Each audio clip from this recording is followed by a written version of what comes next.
welcome back to my channel. For those who already know me, welcome back. For those who don't, my name is Jackie and I hope you guys enjoy the content that I do post. So for today's video, I will be doing a video describing the differences between my first birth and my second birth.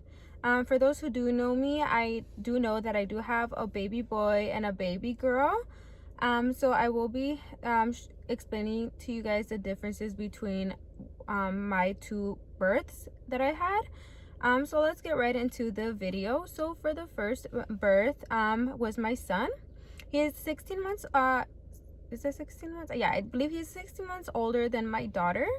So for his birth, I was 19, I believe. Yes, I was 19 when I gave birth to Liam. That is his name. So I was 19 years old when I went into labor on April 18. I went into labor April 18th of 2019.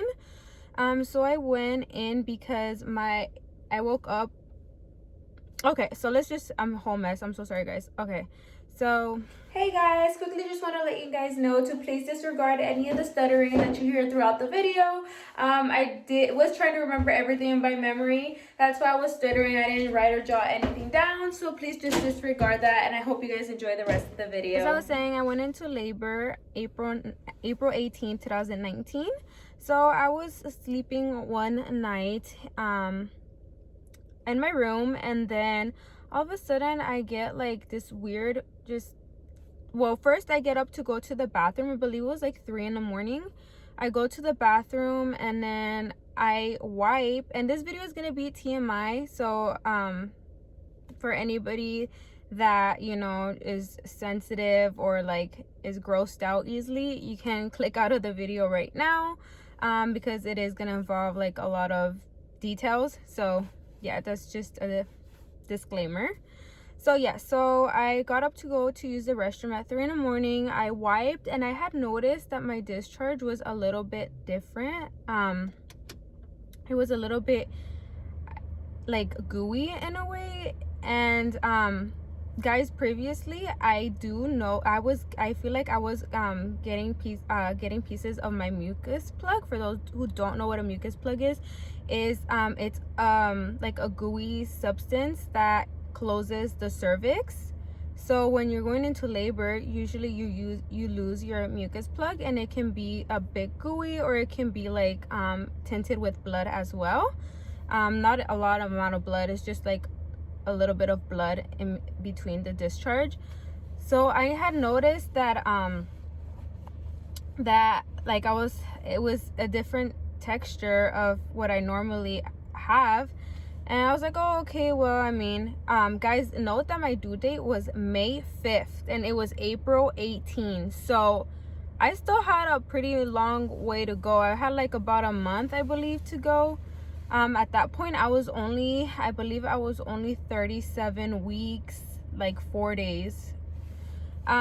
So I went back to bed, and then I was just switching and turning. It was already 5 a.m. and I had noticed like I felt something like come out. Like I felt like it's just something come out, and then I get up and I feel wet. So I immediately go to the bathroom, and I was like, okay, maybe I'm peeing myself. I don't know, because you know at that point you have like bladder issues and you need to go pee all the time. So I used the restroom, and then I noticed that water is running down my legs. It was like trickling. It wasn't like a whole fountain, it was just trickling. And I immediately, I'm like, this is my water is breaking. Like, it is no weight pee. I am not peeing myself. Oh, by the way, the mucus plug from earlier that night did have a tint of blood in it. So then I remember I was living with my parents at the time, so I go to my mom and I'm like, you know, Mom, like I think my water just broke. And then my sister goes to tell my mom, and everyone just gets out of bed, and you know, they can see it trickling. So I had put on a panty liner. My panty liner gets completely full in a matter of minutes, so I switched to a pad. I'm like, yeah, this is definitely my water. It was it was broke. It was ruptured for like a good amount of time. Like water just kept coming out, kept coming out, kept coming out. So I was I don't know, I was not cramping at this point. Had zero cramps. I felt good. It was just that my water was broken. I don't remember calling my OB. So I just remembered I already had my everything packed up, ready to go to the hospital. I remember texting my boyfriend and telling him, you know, like I'm pretty sure this was my water. Like I'm pretty sure I'm in labor. And at the time he lived like an hour away from me, so you know, and he had work that day, so I had to tell him like, hey, like I am in labor, so he can have enough time to come. And so I remember he's telling me, okay, just let me know if it's for sure, because I've had like false alarms of like cramping and stuff like that. So I was like, okay. So I took a shower, I got my stuff, I got everything ready, and I got myself ready, and my dad took me to the hospital. At this point, I think it was my sister that, yeah, my older sister came with me. And we were in the triage room, so they passed us to a triage, and they took a swab of like my my cervix to see if it was actual amniotic fluid coming out. And later, about 30 minutes to an hour, I believe, they came back, and it was indeed my amniotic fluid had ruptured. So I was getting admitted, so I was texting him. I'm like, yes, this is it, we're admitted in, like it's gonna happen. And so sorry guys if I'm all over the place. This happened like a year ago, so I'm trying to remember everything, and I didn't take notes. So yeah, so I text them, and I was they passed me to the labor and delivery room. That is where you give birth. And they were just hooking me up on, I believe they started me on Pitocin. So Pitocin is a medication where it speeds up the labor process, basically, so you can go into labor faster. So when they did check my cervix, I was only 1 centimeter dilated, though. I was only 1 centimeter dilated, but I had to stay in because my water was ruptured, and I was already like pretty much almost full term. So after that, I remember I was starting to get contractions, and the contractions, now looking back, weren't strong, but since it was my first birth, I thought they were strong. And guys, I have a pretty much high pain tolerance, so it was starting to hurt a little bit. And they checked my cervix. I was about 2.5-3 centimeters dilated, and I heard horror stories, guys, like get your epidural before the contractions start. Even the nurses were telling me, get the epidural if you want to get it before the pain, because it's gonna hurt, and then they have to draw your blood and do all this process. So I'm like, you know what, sign the paperwork, give me the epidural now.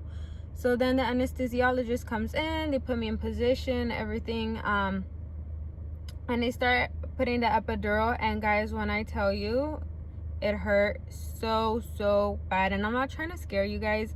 I am gonna tell you my second labor and delivery, which is completely different. It's like 180, so don't get scared. But for this time, it hurt so bad. Like it felt like a bee sting in my spinal cord, but like 15 times worse. And I remember twitching, and I got super scared because everyone always tells me, when you get an epidural, you're not supposed to move. If you move, you're gonna be paralyzed, right? And so I was like, oh, I remember I would tell the anesthesiologist, I'm like, oh my god, I moved, I twitched, like, oh my god, am I gonna be okay? Am I gonna be able to walk? I was freaking out, guys. He's like, and he kind of laughed, he's like, you're gonna be fine, it's fine, epidural went well. I was like, okay. And so immediately after that, like I would say 15 minutes later, 30 minutes later, my contractions were done, and I was literally paralyzed, numb from the waist down. I could not move my legs, I could not turn, nothing like that. So they did put the catheter, and guys, the catheter for both my labor and deliveries, for both my deliveries, the catheter is like the worst part. I hate the catheter. I inject me the epidural, but I hate the catheter. It is super uncomfortable. I feel like I am numb, but I can still somewhat feel it. It's super uncomfortable for me. So I had the catheter obviously because I couldn't walk, you know, I was numb from the waist down. And so after that, my pain was well. I was chilling, guys, like, and the only thing is that I didn't know that you could not eat. Like, nobody told me that you could not eat. Once you are admitted, you get the epidural, everything, you cannot eat anything. And guys, I hadn't ate since the last night. So because I remember my water ruptured in the morning and I went to the hospital in the morning, so I hadn't eaten in a very long time and I was super hungry. I remember telling the nurse, hey, is there any way like I can, you know, get something to eat, order something to eat? She said no, like you cannot eat anything until you give birth. The only thing you can't even drink anything. The only thing they did offer me was ice chips. So I took those and I was super hungry, I remember. So it was so cold in there. I still remember the labor and delivery rooms are like always super cold. And so my pain was gone. I was literally like doing my makeup. I was just there watching TV, talking to everyone. And then guys, I believe I dilate to 7 centimeters. Once I dilate to 7 centimeters, I felt pain. Like I felt contractions were coming. Like I didn't feel like I was 7 centimeters, but I felt like pain, and you're not supposed to feel any type of pain when you're on the epidural. So I immediately well, I didn't. I actually was like, my sister was like, I'll tell the nurse. I'm like, no, it's probably nothing. Like, and they do give you this, the epidural, they actually give you this button you can press and it releases more of the medicine to numb your pain if you're feeling anything. So I was pressing that, and I was pressing that every 15 minutes because that's how rapidly they told me I could press it every 15 minutes. And it was, the pain was not going away, and I was like, it was to the point where I was grabbing the rail and I was crying. Like I was crying, and the only person I wanted in the room was my mom, because I felt like at the time my mom is the only person that has been through this and understood my pain. I remember grabbing her and telling her, please don't go, like I need you, like you understand, you more than anyone understand my pain. Guys, like it was terrible. I had horrible backache. Like my back, I don't know if I got like labor and deliver, like I don't know how to explain it. Like I got labor, back labor instead of like the normal labor, but my back was aching. And my sister saw me crying. She's like, you know what, I'm gonna go tell the nurse something's wrong. So she goes to the nurse and they said they're gonna call the anesthesiologist. The anesthesiologist shows up literally like an hour later. They had to tell them like, okay, where's the anesthesiologist? And they finally came in and they had taken a look at my back, and the whole medicine on the epidural was dripping out. So I don't think the anesthesiologist closed it right. It somehow opened and all my medicine was leaking out. So obviously your medicine leaks out, you're gonna feel the pain. And they fixed it quickly, and within 30 minutes I was back to normal. I didn't feel a thing. My backache was gone. I was chilling. So I was happy about that. And that was already like, I was already like 12 hours in. And I remember it was 4 a.m. It was like 12 a.m., 3 a.m., 4 a.m., nothing. I have heard that once you reach the 24-hour mark, like baby needs to come ASAP, because the baby cannot be inside the womb with the amniotic fluid ruptured for so long, because it can be a possible infection. The baby can get an infection. So I was at my 23-hour mark, and the doctor said, you're gonna need to, this baby, you know, you need to dilate, or else, you know, you might need a C-section. And guys, when I tell you, I think a C-section is every first mom's fear. I was freaking out. So my doctor comes, my 24th hour would have been, I believe, 6:30 in the morning, because that's when my amniotic fluid ruptured. And so it was already 6 o'clock, and they had checked me, and I was dilated to, 10 centimeters. I was already dilated. Guys, I even forgot, I gave birth like 3 months ago, and it's 10 centimeters, I think. Yeah, so I was already dilated 10 centimeters. So they called actually the nurses. My doctor actually couldn't come in, the one I would go, my regular OB, because he had like an emergency. So I got whoever was on call, which I don't mind, as long as my baby comes healthy and strong, just everything good. I don't care. So the doctor came, was super friendly, and he the nurse first was actually the ones that were training me how to push and everything. And then once the baby was really near, the doctor came in to deliver the baby. So I pushed one more time, guys. I was pushing for about half an hour on my first labor. I was pushing for about 30 to 45 minutes. And finally the baby, he delivers the baby. The baby did come with his cord wrapped around his neck 3 times, which is super dangerous because it can stop the oxygen from entering the baby's body. And guys, I remember they were putting me oxygen. I guess they always put you oxygen. And then they were, every time I would push and get a contraction, like I could hear the baby's heartbeat just go lower and lower, and then the contraction would stop and I'd stop pushing and it'd start beating normal. And it was freaking me out because I felt like the baby might have been getting distressed. Anyways, so the baby came out. He's like, I've never seen a baby with the cord wrapped around 3 times. It's very dangerous. It's good that he came early, and I was just super grateful to God. My baby came out healthy and everything. For this delivery, I did get the very least tear. I think it's the 1st degree tear, which is like barely anything teared. So he's like, that's good, and he's just stitched me up. And then yeah, that was pretty much it for my first delivery. For my second delivery with my baby girl Brielle, that is her name.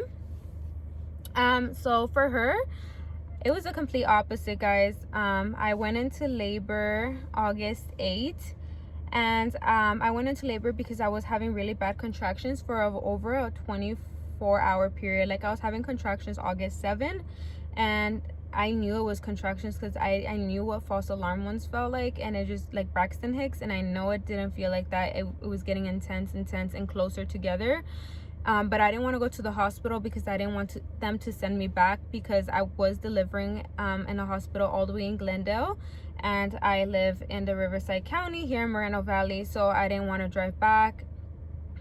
So I went on August 8th around 6 in the afternoon, because that's when I couldn't hold the contractions. Like I started crying because I couldn't handle them anymore. So I go into the going with my boyfriend. We drive all over there, and we're just praying that we don't get sent home, because it's so annoying when you get sent home. I've never been sent home, but I could imagine how annoying it is, because you're in so much pain and you just want to have this baby and they're just sending you home.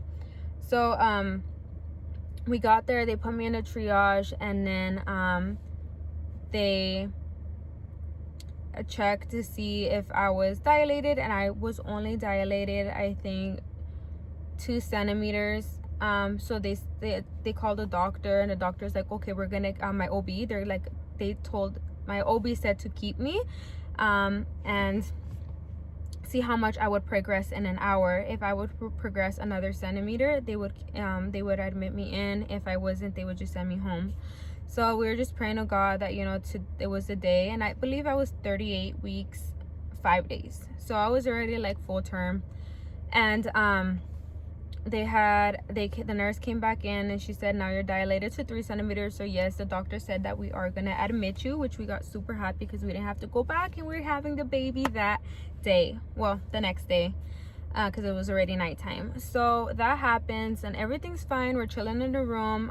For this one, it happened during coronavirus, so they did have to do a COVID test on me through my nose. And it was the worst thing in the world, guys. Well, not the worst thing, but it's just super uncomfortable. My eyes were watering, and they had to do both sides. But my boyfriend didn't have to get tested, so it was just me, just the patient. So they went ahead and did that. The test came back negative, and then they kept checking me, and I was already 5 centimeters, like 5 centimeters dilated, and I was feeling excruciating pain. So I asked for the epidural. So now they withdrew my blood, because they do have to check your blood before they give you the epidural.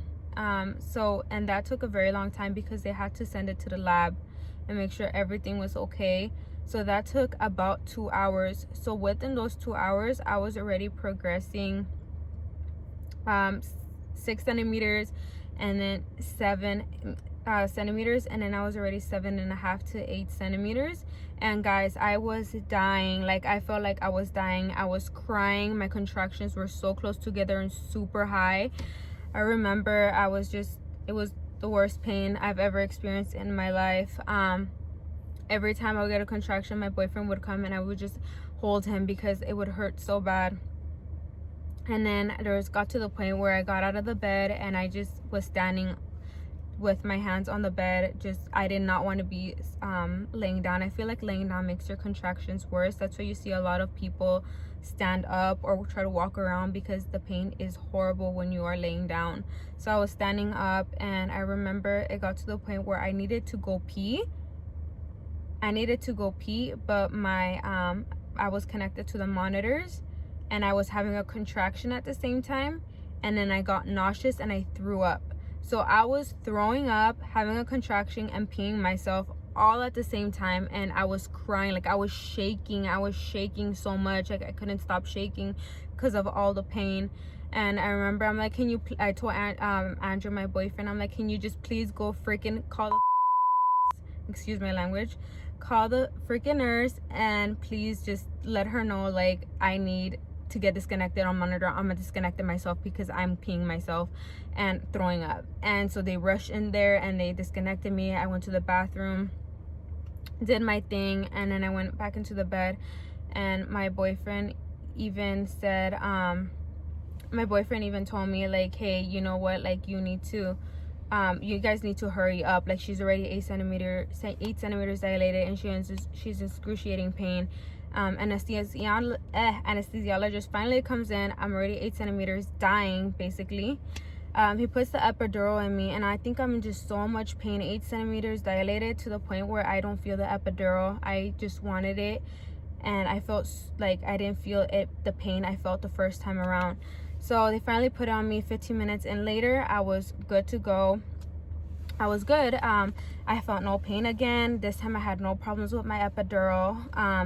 And finally, I believe like 3 hours after my epidural, or 4 hours after, guys, I was only in labor for like 8 hours this time. So from 24 hours the first time to 8 hours is so much easier. And so they were basically telling me to push already. Doctor came in again. My original OB had an emergency, so I had the same doctor last time. Again, I don't care. So he comes in to deliver the baby, and I only pushed for like 7 minutes. I pushed 3 times and the baby comes out. The baby is also wrapped twice around with the cord, which is super dangerous, again, is what he told me. So I'm grateful she came a little bit earlier than the 39 weeks. And so yeah, after that, he did tell me that for this delivery I actually had no tear.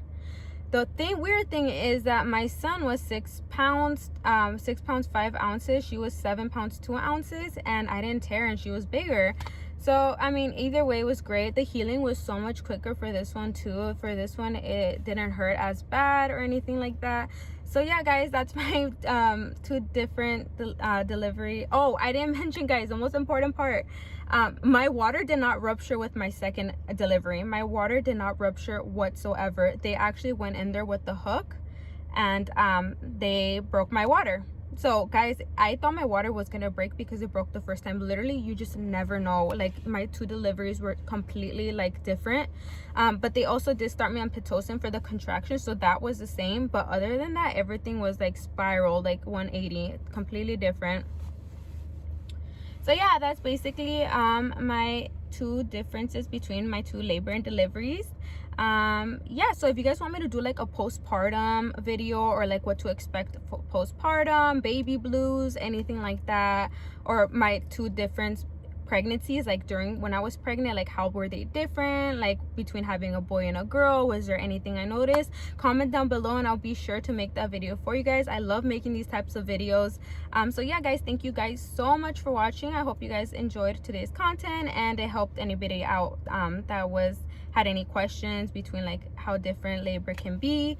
Thank you guys again for watching. Please don't forget to like, comment, and subscribe. And if you want to, you can turn on the little bell so you don't miss when I post. Thank you. Bye.